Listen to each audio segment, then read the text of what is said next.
You know what the problem is? The problem is it started like probably, I don't know, 20 years ago. They didn't build enough houses in this country. That's what it started. They brought too many people in and it caught up to us, and they weren't building enough houses. And yeah, maybe it is because the cost of housing was expensive, but now we're in a situation where we're probably the most expensive country in the world to live in. Niagara jumps probably, they're about a month behind the Hamilton, and then Hamilton's a month behind Toronto. So it's that wave that comes down where the market is the peak where to sell. But like everybody's always talking about, oh, you know what, there's going to be a crash. We had our crash. At the end. The cost per home in real dollars have increased nearly 600% in 15 years, and development charges have increased nearly 1,200%. And What? listen to this episode. Hello, everyone. This is Rob Golfi with REMAX, the Golfi team. Welcome to the Golfi Real Estate Show Niagara Edition with host Stephanie Vivier. Well, hello there, Rob. How are you? I am doing great. The market is a little softer than usual, but we're going to get into that. But yeah, no, I'm doing fantastic. So how about yourself? How are things going? You've been on the air now about 2.5, 3 months, right? 3 months, yes. Thank you for remembering. Great memory. I do different things, trying to make things more affordable when it comes to housing. And we were just talking about developers and how they're really not building houses right now. The climate is just not right for that. So one of the ideas, that people talk about is tax breaks for developers. And if those tax breaks were given, would it make housing more affordable for us? As in, would the developers pass on the savings to Ontarians? Well, I think in the short term, yes. But in the long term, I think it's just still going to get expensive. What they're saying is that that the cost per home in real dollars have increased nearly 600% in 15 years, and development charges have increased nearly 1,200%. And what? Yeah, it's crazy. It's crazy.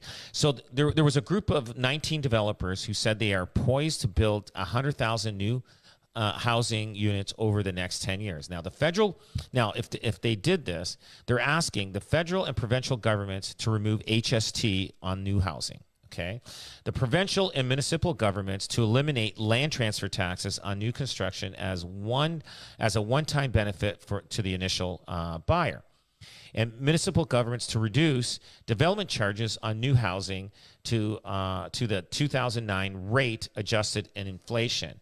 So what it is I think it would be great as long as it's governed, right? Like they got to pass that down to the consumer, but it will catch up, and then the housing prices are going to still go up. So like the way they are now, it controls it to a certain degree. Like, hey, if you can't afford it, you can't afford it, and it's keeping the developers competitive and sharp on their pricing. But now, if they get another $100,000 off of developing a property, it's going to sneak up and catch up. And now, what happens is, there's no funding for infrastructure because that money's got to come from someplace.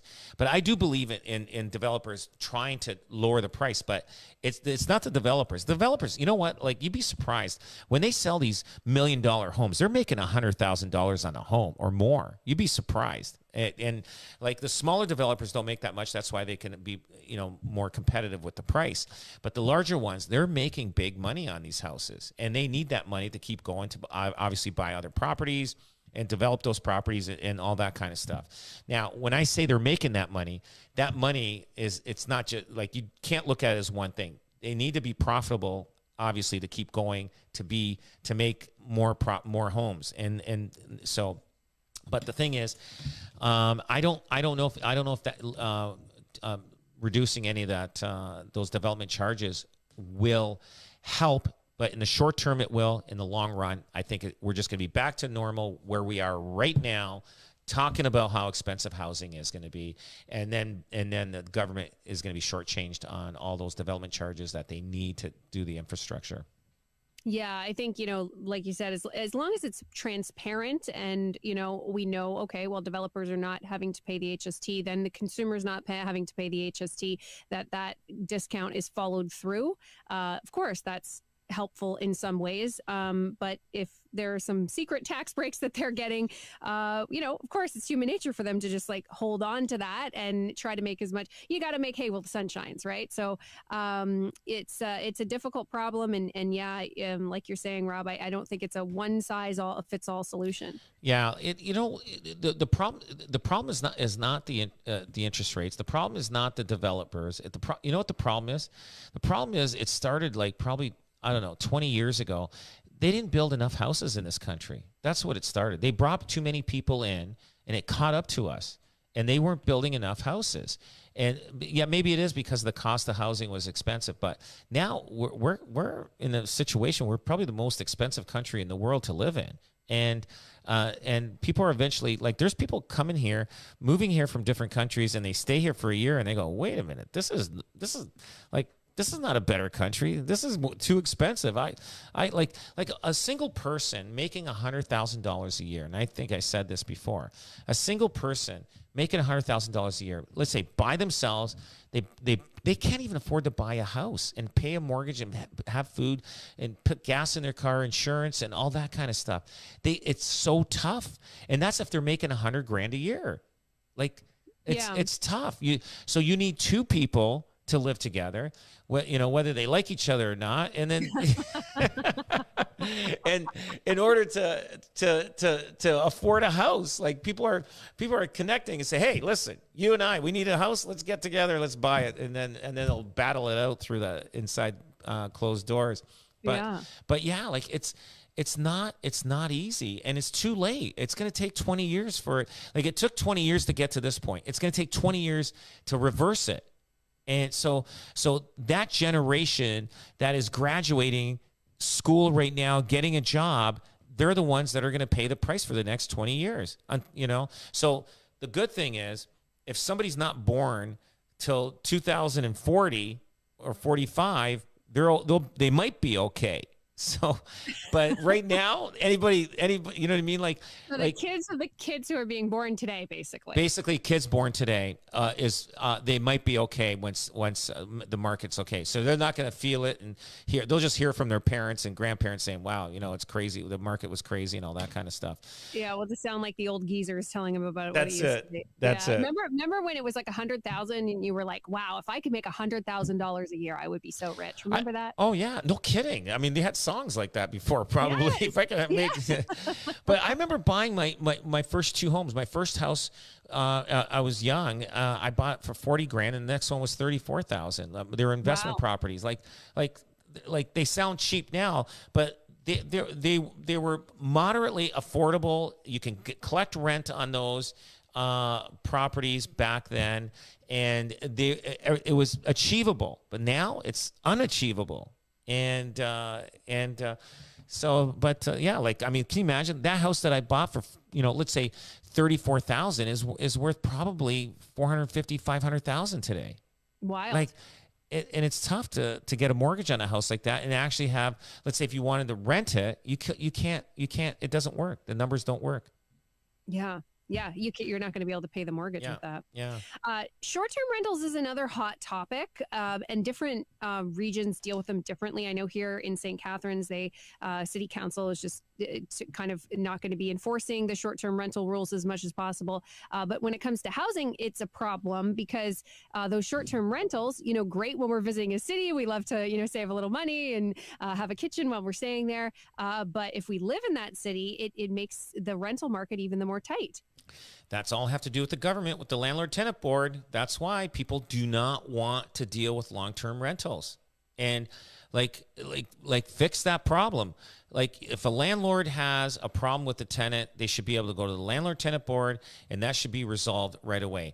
A landlord should not have to wait 10 months or a year to take his tenant to the landlord-tenant board and then find out he made a mistake on one letter on his name or there was some little mistake on the form, and then he gets back to the bottom of the pile and he has to wait another 6 months to a year. Terrible, wrong, shouldn't happen. So that's why a lot of people are going to short-term rentals instead of going the regular rental route. And the short-term rentals, like, there's a little more work, you make more money, but you don't have to deal with tenants. And You know what I mean? Like, you're not dealing with bad tenants. Like, there's more good tenants than are bad tenants. There's that small percentage of bad tenants, but a lot of people seem to experience those bad tenants. They seem to get around quite a bit. But if they want more housing rental units in the marketplace, they're going to have to fix up the landlord-tenant board, because landlords are getting fed up. And you know what? I'm going to tell you, it's that market's going to shrink more and more, because you're not going to get your mom and pa that wants to buy an investment property and rent it. You're going to lose all those people. And then, somebody that's looking for to rent a house and raise their family in there, they're going to have a hard time. They're going to have to go to an apartment building. And it's going to be tough. I'll tell you, finding a rental unit on a detached home townhouse, I'd say in 10 years from now, it's going to be like a luxury. There's not going to be many around. Well, they've really increased. The number of short-term rentals increased in Canada from 2017 to 2023 by 60%. That's astounding. Yeah, no, well, yeah, because, look at Niagara Falls. They eliminated a lot. That's like just one city alone. There's only certain areas that you can have short-term rentals. So that opened up the door for a lot of long-term rentals. And because the hotels were getting hurt because of the Airbnbs. So like it's and then COVID, there was an impact with there. It's a good business, but you got to make sure you know what you're doing. That's it. If you're going to do a short-term rental, but it has taken some houses off the market for long-term rentals. You think we'll see more regulation like what they've done in Niagara Falls? Because like I was saying, here in St. Catharines, they were kind of going at it in a proactive way in terms of like finding people and they have to register them and that kind of thing. But some people were being penalized unfairly, whereas they're taking more of a passive approach now. So like if there's short-term rentals and there's complaints, then the owner may be fined, but they're not necessarily patrolling it actively anymore. So do you think we'll see more regulations for short-term rentals? Because, like you're saying, it's understandable why someone wouldn't want to do long-term rental because of, the rules that we have or the lack of support for small landlords. But in the short term, if we could get these units back on the market, it would help solve the tight rental market. I think there will be more regulations as time goes on. As they find there's not enough rental houses on the market, they're going to put more regulations in there to get these landlords to convert their short-term rentals into long-term, or just put the houses up for sale or the units. You will see that as time goes on, because they're like it just depends on the city and where they are. I think in small little areas like let's say Niagara on the Lake. I'm not sure what the rules are there. I know they got bed and breakfast, and I know there's Airbnbs, but because it's close to Niagara Falls, there could be a little bit of regulations there. But St. Catharines, not as much. And I know they're coming out, you have to get a license, and I think places like Hamilton, Toronto, I think they're trying to get rid of it because there's a lot of hotels in Toronto, and that's hurting the hotel business. The hotel owners are lobbying to get rid of those Airbnbs because it is hurting their business, and they're the ones that are paying the hefty taxes on their buildings, to run their hotels. But I do think for sure they're going to do their regulations are going to come down in different areas, different cities and municipalities as time goes on. So you get a place like Grimsby, there's really nothing there. I mean, there's a small hotel, there's a couple of hotels there, but I don't think it's impacted there. And I don't know, if they're really regulating it there or they're really enforcing it there. But I know in some places they're giving out heavy fines to landlords if they continue doing Airbnbs and they're saying it's not allowed. They're getting fined. I know that in some cities. I know a big problem too is people were renting them for parties. Yes. You got to be careful with that, with the short-term rentals on that. Even, like the parties are not just the kids, it's the adults. Yeah. You know what I mean? They're going in there. Hey, they got, let's use somebody else's house to party and mess that up instead of our own. So yeah, that happens a lot. Yeah, and those short-term rentals are getting more pricey too. Sometimes when you look at the comparison, you go, well, you know what? The hotel is going to change my sheets every day and they're going to wash. So I might just go back to that.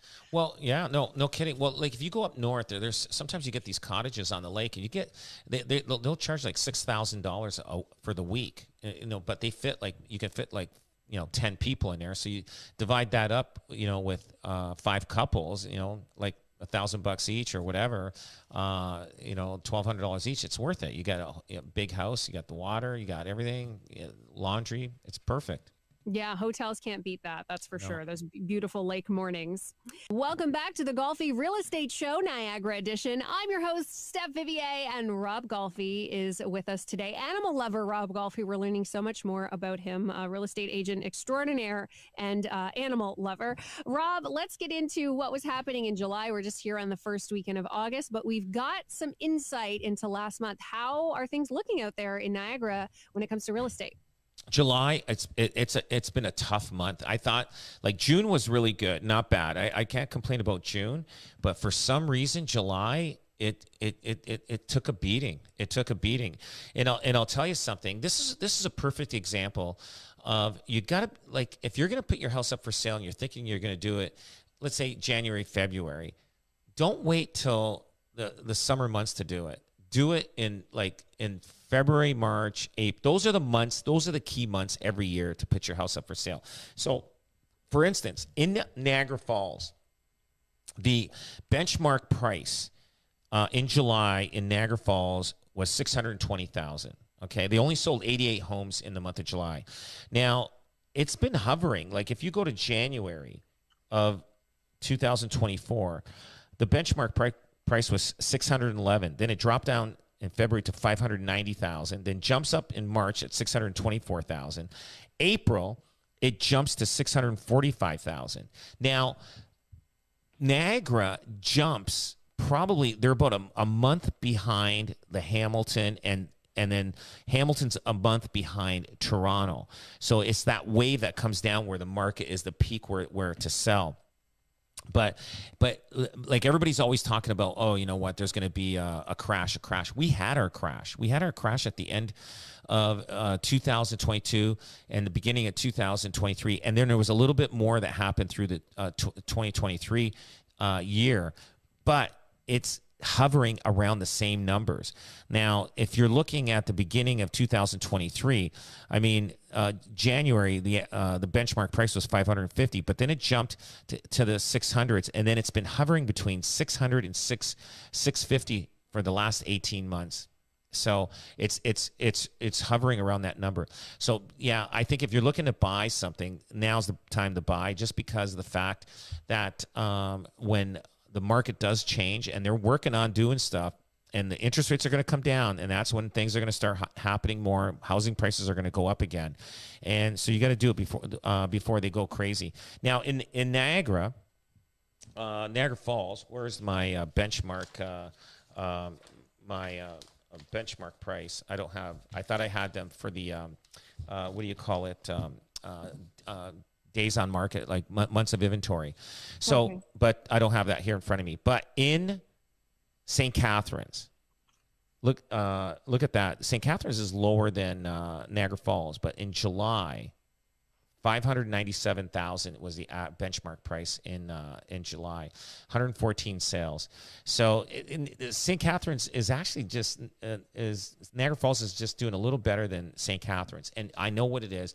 A lot of people from the GTA are bypassing St. Catharines to move to Niagara Falls. They just, for some reason, they love that city, and it's growing rapidly. Earlier this year, January, the benchmark price in January of this year was $585,000, and now we're at $597,000 in St. Catharines. So in Welland, benchmark price $599,000. So let's say $600,000. 79 sales in January of this year was $510,000. So it jumped quite a bit. Wow. It jumped. Welland. Yeah. So Welland is, you know what? These smaller areas where it's not the first choice for a lot of people moving in this area are actually seeing pretty decent growth in a short period of time.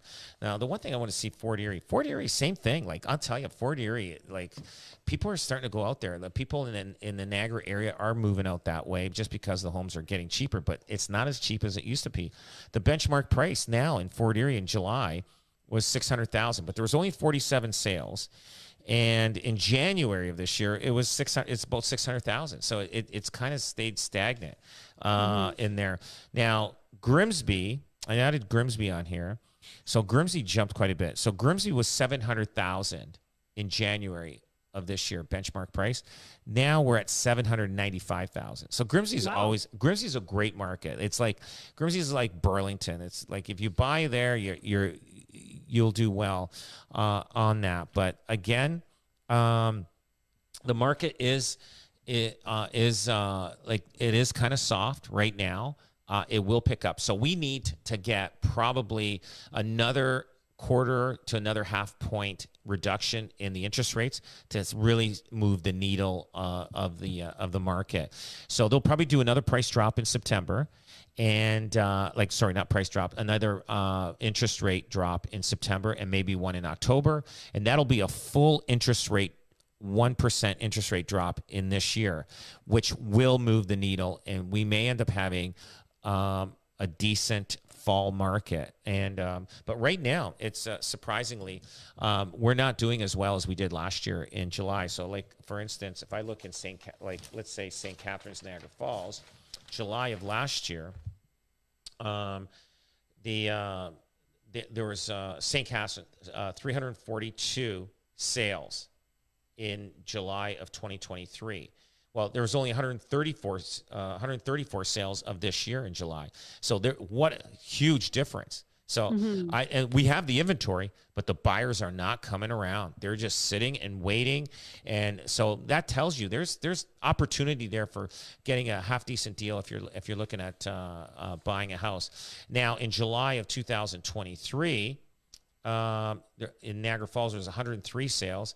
There's only 88 this year of July of 2024. So again, you know, there's a shortage of sales and the inventory is there. So it's telling you that opportunity is there for you if you're looking at buying a house. Now, there are houses selling over asking, no doubt, but they're priced right.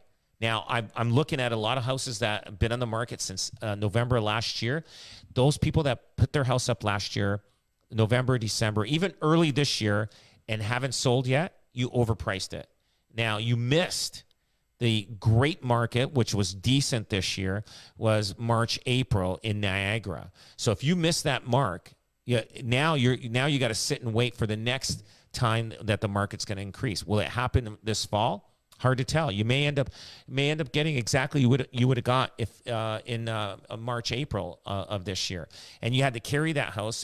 Let's say if you have a vacant house and you had to carry it for another 6 months or whatever, or you can wait till next year and see what happens. But you got to be very, very careful when you have vacant houses and you're carrying them. And if you don't have, you are insured for them with your insurance company. But if something happens to that house and it's vacant, believe me, if you don't have vacant insurance, they're not going to cover it. Believe me. We all know insurance companies, that when they want to investigate and they don't want to pay, they'll find a way not to pay. So you got to follow all the rules and read that fine print on that insurance policy that you have. So you got to be very, very careful. So if you have a vacant house right now and nobody's living in there and you don't have vacant insurance, and that's like not having any insurance on your house. So, wow. Yeah, that's like not having any insurance, believe me, because if something happens, insurance company's not going to cover it because you didn't tell the insurance company that the house is vacant. And that house there, even though you go there and say, I was there every day, it doesn't matter. You could go there, maybe 2 o'clock every single day, check it, make sure everything's good. They don't care. Nobody's living there. And they need to know that. So just a little worded advice to the public out there, just to let them know that. Be very careful. If you have a vacant house and your insurance company doesn't know it, it's not insured. Just simple. If you have a fire, you will not be covered. And I've seen people where I've sold houses I had to sell it burned. That's it. Because the homeowner didn't have vacant insurance on it. And insurance company didn't cover them. They said, look, you didn't tell us it was vacant. And it says right on the policy. So we ended up selling this house. They couldn't even fix it, clean it, rebuild, because they didn't have the money to build, because, and you know, they had to sell it. And luckily, and some of them have a mortgage on it. So they end up getting foreclosed or whatever. They end up paying a mortgage on a burned down house, and they have to pay that mortgage. Yeah. So you got to be very careful. I'm just letting people know that. Yeah, because there's a lot of houses, vacant houses out there right now that the homeowners don't know that they need that extra insurance. Yeah, check in with your insurance person when there's any kind of changes with the house. You never know, right? Like, it's a quick call. You might save a little money. You might just make sure you're covered in case something happens. I know a lot of people, you know, with the recent rain that we've had, have been kind of rechecking their policies and things. So always a good idea to do a little checkup. There is, especially like, you know how much rain we had, like over they call it overland flooding versus I guess backup sewage. So let's say there's a flood in your street, and the water's just coming in from on the street, and you're not covered for that. Most people don't know they're not covered for that. So you got to be very careful. So read the fine print about with your insurance policy, because one day you're going to wake up and you're going to have a problem, and you think you're insured and you're not. And that becomes even a bigger mess for you, because now you may have to, you know, come out of pocket money to fix up whatever problems you had. Yeah, difficult to do for many people. You know, Rob, you were just telling us about, you know, we've got some inventory out there. If you're going to buy, maybe that now is the time to do that. One thing that is also a little sluggish right now is on Ontario housing starts. And developers are saying we're not getting in there. They say the situation could get worse before it gets better. Oh, it is. Yeah. So the number of housing starts in Ontario dropped significantly in the first half of 2024 compared to the previous year. So with a 44% year-over-year decrease. See that? We're down. Like yeah, it's bad. Now, from January to June 2024, 36,371 new homes were started in Ontario, a 14% decrease from the previous year. In June of 2024 only, just in June only, 5,681 new homes were started, down from 10,114 homes in June of 2023. Crazy. Now, the Ontario Liberal Housing critics, you know, and the Ford government efforts, noting that, you know, the recent housing laws haven't resulted in any increase in home construction. It is tough. It is tough. These guys, you know, they're all talking about housing, how they're going to increase it. It's interest rates. So now, the target, Ford government's plan to build 1.5 million new homes by 2031 requires 150,000 new starts per year. Well, we're way behind that in the last 2 years. In 2023, the province claimed to achieve 99% of the 110,000 target, which I don't know, but future targets are uncertain due to the declining new home sales. So I guess the president and CEO of Build highlighted concerns about the slowing new home sales, which are crucial for funding future construction. So factors affecting the home sales, obviously high interest rates. Condo sales in Greater Toronto fell 60%. They're going through a lot of problems in Toronto with the condo market. But experts believe Ontario housing crisis may worsen before improving, and it is going to worsen, with new home sales as a leading indicator in future housing starts. So what's happening is we're not building enough homes, but immigrants are still coming into this country, and right now when they get off the airplane, they are going to friends and family and relatives and staying in their basements and paying them rent and staying there and saving their money, getting their jobs or whatever they need to do. And these guys, they know how to save money. These guys can live on, $10 a day. That they can, and they're going to save their money, and they're going to be buying houses, and everybody's going to jump at it at the same time. You got the kids looking for houses. You got baby boomers, millennials. Everybody is going to be looking for houses all at the same time once the interest rates drop. But there's not enough houses to supply these people or anybody in Canada, and it's going to drive the prices of homes up. So what is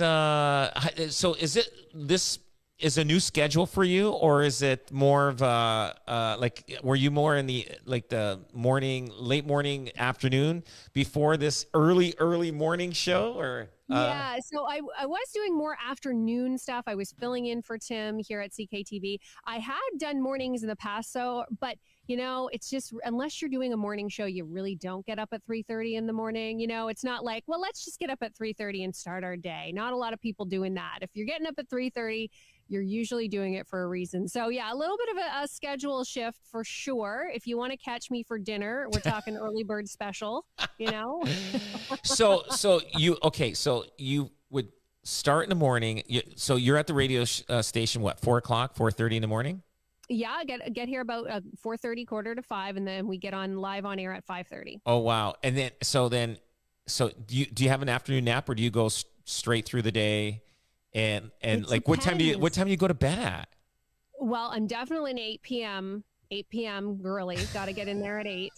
So But the napping is a tough one, Rob, because I don't know if you've ever, you know, maybe on the weekends you pull a little afternoon nap or whatever, but you ever wake up from a nap and you just don't know what planet you're on? you You're know just what? Yeah, you get the confused. shakes. Sometimes you get the shakes and stuff like that. Yes. So Yeah. you really have to be careful with the napping because if you do too much of it, it can really throw off the nighttime thing. This is the fun of getting older, right? You Ye- can't have a cup of coffee past a certain time. You can't have sugar past a certain time. So I try to do go all the way through, but every once in a while you might catch me cat napping on the couch. Yeah, no, I struggle for some reason. I'm struggling after lunchtime. I'm really getting tired, and and usually I try to get an espresso, after lunch. But then I'm like tired, and so the other day I just said, okay, I've got about a 40 minutes, half an hour time frame. So I tried to lay down for about 15 minutes, and I did 15 minutes, and I was kind of a little bit shaken and everything, but I felt great for the rest of the day though. That 15 minutes really helped me. But usually Saturdays, I do like those long afternoon. I just put some show or movie on. I fall asleep, and if I get maybe an hour on the couch, then I'm good for the Saturday night party time or whatever, like I'm good all night. But I find, like, I'm an early riser too. Like this morning, I went to bed early last night around 10:30, and I woke up around 3:30. So that's my 5 hour sleep right there. Like I like Oh, so you were ready to like come do the show with me. I could have came in there and I could have done the show with you. And but yeah, like my body clock says once it's got 5 hours in my system, I'm up. And but it's also needing maybe an extra 15 minutes to a half hour in the middle of the day sometime. And I mean, I can go all day, no problem. I've got a second wind, but that extra 15 minutes just boom, just is fuel for and I can go all night if I have to. But Yeah, it is tough. It is tough. Like, you know what I you mean? got to keep it to the 15 minutes though. Like Yeah. if you know what I mean? I think it's when you go past 20 minutes, that's when it's really Mm. right. The hard thing. If you keep it to 15, 20 minutes, it's completely like it's better than an espresso, right? Espresso better than a coffee. It Oh, really gives you that boost. It is. It is. It is. But yeah, no, it's crazy. I mean, I think I could do the early morning show like you do there, but I would still end up going to bed around probably 10 o'clock or something like that. That's just because, like, think about it. 8 o'clock. Now, if you're a single person and you're going on a date, someone asks you out on a date and they say, hey, would you like to go on a date? You basically have to say, listen, you have to get me home before 8 and it's Sure 5 o'clock dinner and that's it. So And that's all there is. There's so no dessert, if you know what I mean. there is no dessert. That's for sure. That's it. So it's a lifestyle change for you, for sure. Yeah, you know it is. It's a little bit of shift work there, but I am someone who needs a little more sleep. Like yourself, you think you can get away with 5 hours. I definitely need the sleep. I know that I'm not as upbeat or cheery or in my best frame of mind if I don't get the sleep. And I read this week, I'm obsessed with researching sleep, I think because of the schedule, that women need more sleep than men and it's only about 20 minutes, but because of the brain activity during the day, because women are constantly, they're doing, of course, job and taking care of kids, all the things that men are doing, but they're also sort of like keeping the house maintenance list there as well. Like, this one has to get a dentist appointment. This one's got to go to the doctor, Yeah. Yeah. registration for soccer is coming up. All that kind of stuff is like running in the background. Right. It's always going through Yeah. their head. It's always going through. Yeah. Yeah. No kidding. So let your female agents come in, a little later. Don't give them a hassle. There you go. Don't be so hard on them. I gotcha. Yeah. I gotcha. I'm glad I got that piece of advice. That's it. But one thing I want to talk about. So this week, and I'll tell you, so we go through a lot of homes, and some, and think about it, like we're going into strangers' homes. Sometimes there could be a safety factor there, right? But the one thing is, so I go into this one house. It was in Fort Erie, and so I bring another agent with me, a female agent with me, to come in, and so we're taking the tour of the house, and then I go, well, let's take a look at the basement, right? So he opens the door, and I'm looking down the staircase of this basement. And so I always let the guy go first, right? I never want to be the person walking down first, because I just like to know where, my surroundings. And but this is a basement that looked like I was never going to come back out of again. I was looking down this basement. So the agent on my team, one of my team members, I turn around behind and I go, I got a feeling we're not coming back out of this basement again. She goes, I got that feeling too. She goes, this is like this. Oh my God. You know what? Like, it's just an eerie feeling that I got. And it's just the way that the setting and the mood and everything else. And this is the middle of the day, but this basement entranceway was completely, like, it was dark, and there was a light downstairs, but there wasn't a light on the staircase. And it was just something you would, experience watching in a movie, that you would see, oh my God, don't go down there. Don't go. When you're watching a movie and there's going to be trouble down there, and you say, don't go down there. No, they never listen. No. Green, don't do it. So did you go down? I did go down. See that? I'm that guy in the movie that went down the stairs.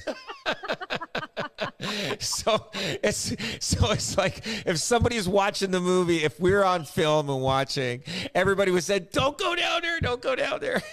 And you went. Well, you lived to tell the tale. I did. Yeah. But what was down there? Oh, you know what? It was stacked with a lot of boxes. I couldn't even see the walls of the basement. But yeah. But you know what? Like, I'll tell you something. It is a scary thing of going into somebody's house. It's not scary, but it could be scary, especially if it's a female or even a male. I mean, like, you don't know what people have in their house. Like, you can end up, driving up. You park in the driveway, you walk in, and bang, you can get hit on the head with a baseball bat, and then all of a sudden you're buried, or somebody breaks your ankles and keeps you tied up, and you can't even escape. Just like that show Misery. Remember with was it Kathleen Bates and Kathy Bates and Bruce Willis, right? I can't remember who the guy was. He was anyway, but it was James Caan, wasn't it? James Caan, that's right. No, it was James Caan. That's James Caan. And like, you don't know. And obviously if you're knocked out, they can take your keys, move the car around, take the car away from your house there and everything. But you don't know. And in all the years that I've been a realtor, I know there has been, I think, 2 or 3 incidences where either somebody was killed or raped or injured because of assaults and stuff like that with realtors. And this is across Canada, which is a low number in a 25-year span. But it does happen, and you have to be careful when you walk into people's homes. And that's why I always make sure that I have to feel that my surroundings. Now, when I go down the stairs, I always let him go down the stairs first. I'm not gonna be the first guy, and then he follows me down, and I don't know. Right. He can push me down the stairs. He can do whatever, right? Like, yeah. So I like to be safe like that, and I hope other realtors that are listening to this should practice the same thing. Don't be the first guy going down the stairs, and let them lead. Let them lead you to the basement, so that you don't have anybody behind you that can hurt you or any way. Not saying that people are like that, but hey, you know what? It's always that one time that it happens, and you're thinking, why didn't I do that? But yeah, there's all sorts of different things that you have to be careful when you're walking to it's a stranger's house. You're being called. You're walking to a stranger's house. Who knows what they have in there? You know, who knows? Like, you can end up walking in and never walking out again, and so you got to be very, very careful on that. So it's you know, it's not like all all smelly and pretty and roses when you see it on TV like that. Like, it's, you know, that you get some, you know, different people out there. But the one thing I want to talk about, go ahead.